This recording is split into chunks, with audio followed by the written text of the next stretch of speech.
ताम्हिणी घाटात कार खोल दरीत कोसळून भीषण अपघात. ताम्हिणी घाटात एकाच दिवशी 2 भीषण अपघाताच्या घटना घडल्या आहेत. शुक्रवारी दुपारी 3:30 वाजण्याच्या सुमारास ह्युंडाई मारुती कार 500 फूट खोल दरीत कोसळली. या अपघातात कार चालक शुभम आजबे याचा जागीच मृत्यू झाला. कार खोल दरीत कोसळल्याने गाडीचा चेंदामेंदा झाला असून चालक गाडीतच मृत अवस्थेत अडकून पडला होता.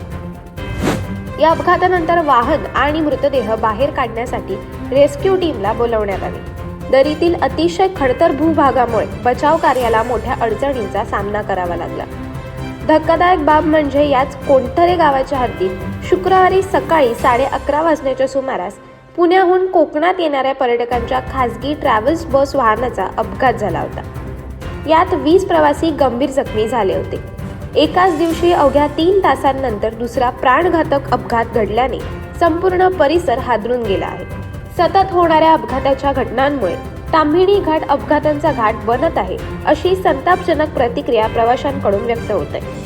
त्यामुळे अपघात रोखण्यासाठी प्रशासनाने आवश्यक त्या उपाययोजना कराव्यात, अशी मागणी केली जात आहे. अशाच अनेक घटना आणि बातम्या जाणून घेण्यासाठी सबस्क्राईब करा आमचे यूट्यूब चॅनल केव्ही न्यूज आणि इन्स्टा पेज कृषीवल न्यूजला फॉलो करा.